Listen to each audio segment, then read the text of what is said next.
आपल्या इयत्ता 10वीच्या कृतीपत्रिकेचं जर आपण नियोजन पाहिलं तर आपली 10वीची कृतीपत्रिका एकूण 80 मार्कासाठी आहे.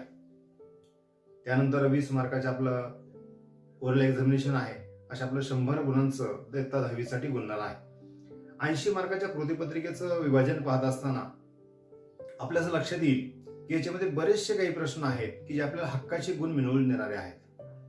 जसे की पहिला प्रश्न लँग्वेज स्टडीचा असेल, त्याचप्रमाणे की दुसरा जो प्रश्न आहे आपल्याला हक्काचे गुण मिळवून देणारा तो म्हणजे क्वेश्चन नंबर 3 अर्थात section 3 poetry section. Poetry section हा देखील आपल्याला दरवर्षी हक्काचे गुण मिळवून देणारा सेक्शन म्हणून ओळखला जातो. या तिसऱ्या सेक्शन मध्ये म्हणजेच कृतीपत्रिकेच्या क्वेश्चन नंबर 3 मध्ये 2 विभाग पडतात. Question number 3A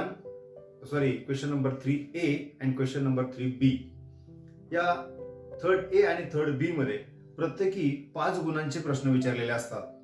3rd A मध्ये एक कविता आपल्याला दिलेली असते की ज्या कवितेवरती आपल्याला कॉम्प्रेशन वरती अर्थात आकलनावरती 5 गुणांचे प्रश्न विचारलेले असतात.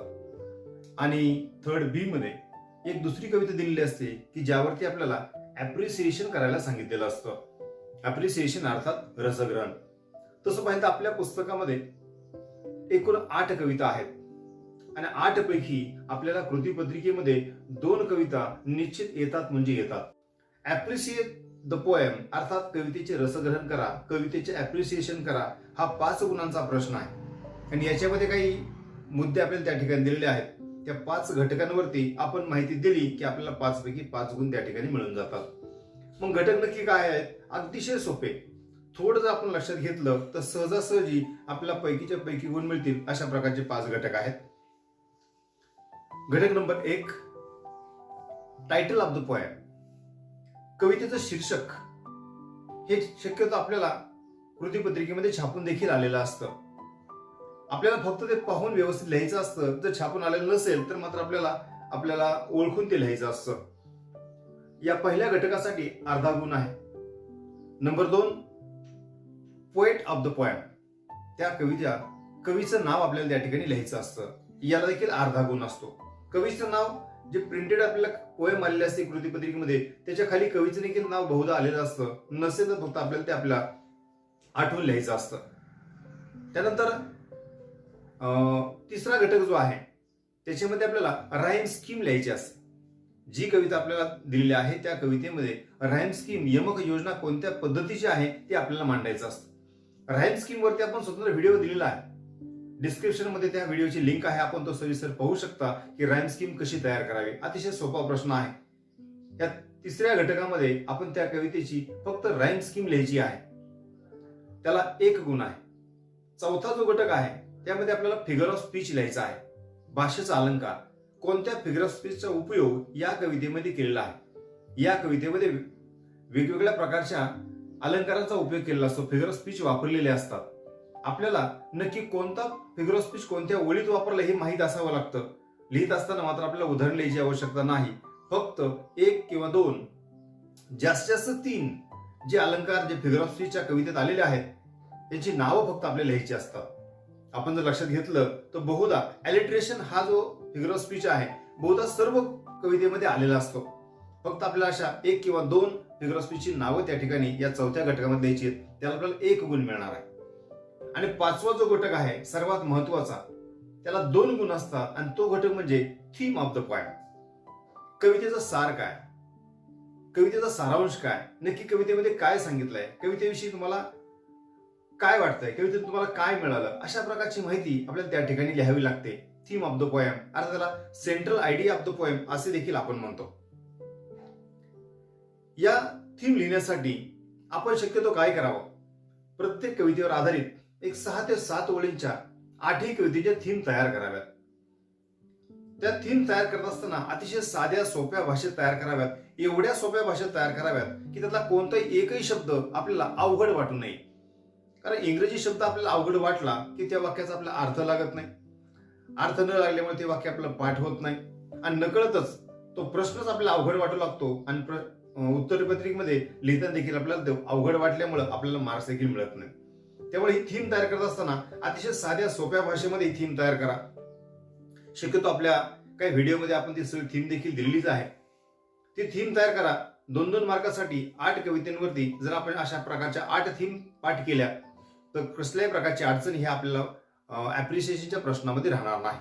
अशा पद्धतीनं या 5व्या घटकामध्ये थीम अर्थात central idea of the poem या घटकामध्ये त्या कवितेवरती एक 4 ते 5 ओळी जरी आपण अचूक लिहिल्या तरी आपल्याला चांगले मार्क त्या ठिकाणी मिळू शकतात.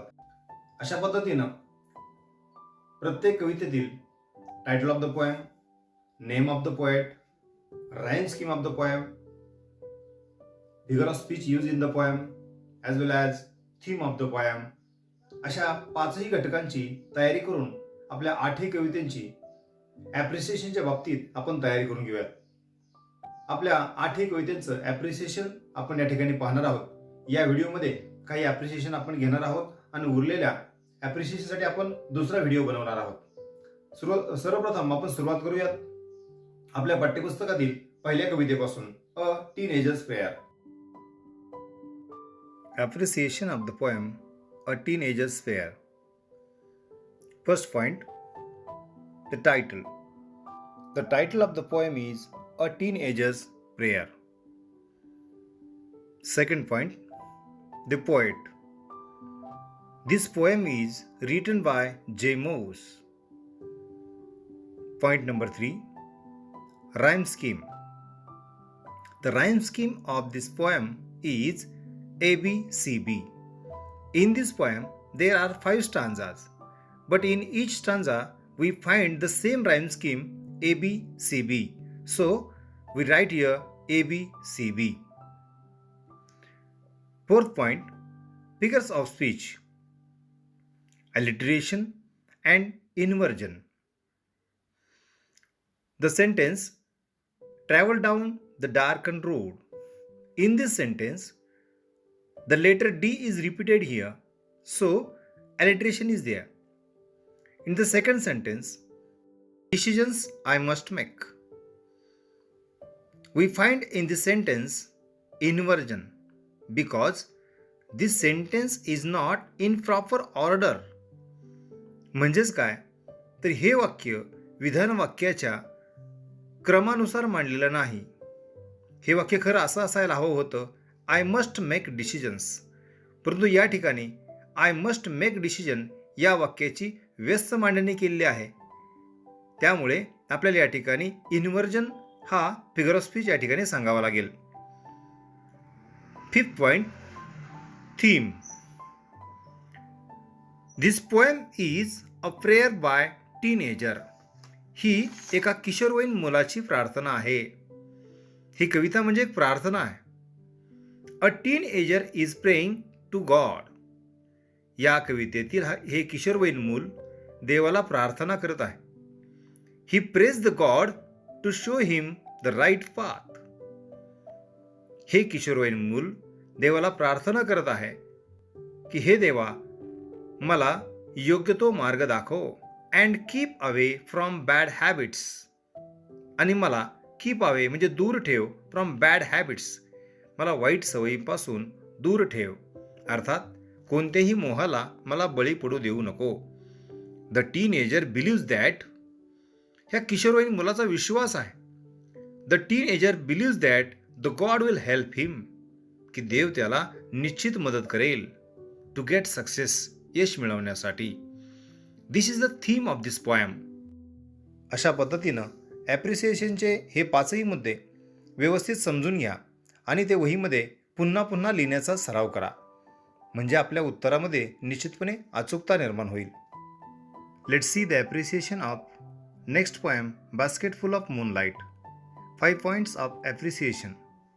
Number 1, title. The title of the poem is basket full of moonlight. Number 2, name of the poet. This poem is written by Sunil Sharma. Number 3, rhyme scheme. There is no rhyme scheme in the poem because this poem is in free words. या कवितेमध्ये rhyme scheme नाही कारण ही कविता मुक्त छंदात लिहिली गेलेली आहे. Point number 4, figures of speech, repetition and alliteration. There are two figures of speech, and those are repetition and alliterations. In the sentence, I want to show many small moons of light, the word small is repeated, so that the figure of speech is repetition. And the second example, I want to show seeds of moon. In this sentence, the letter S is repeated, so the figure of speech is alliteration. Point 5, theme means central idea of the poem. This poem is a request of child to the moon. ही कविता म्हणजे एका लहान मुलाने चंद्राला केलेली प्रार्थना आहे. The child requests the moon to give him basket full of seeds of moonlight. म्हणजेच लहान मूल चंद्राला विनंती करत आहे की मला टोपली भरून चंद्रप्रकाशाच्या बिया. ही विशेष to light up the village. त्या लहान मुलाची अशी इच्छा आहे की आपल्या खेड्याकडे जाणारा रोड आपण प्रकाशित करावा. युजिंग मूनलाईट, चंद्रप्रकाशाचा उपयोग करून. This poem shows the child's love for his father. या कवितेतून लहान मुलाचे आपल्या वडिलावर असलेले प्रेम दिसून येते. मित्रो, या व्हिडिओमध्ये आपण 2 कवितांचे ॲप्रिसिएशन पाहिलेले आहे. उर्वरित कवितांचे ॲप्रिसिएशनसाठी आपण नवीन व्हिडिओ बनवणार आहोत. तो व्हिडिओ देखील आपल्याला याच व्हिडिओच्या डिस्क्रिप्शन बॉक्समध्ये मिळून जाईल. अजूनही आपण चॅनलला सबस्क्राईब केलं नसेल तर ताबडतोब सबस्क्राईब करून घ्या. धन्यवाद.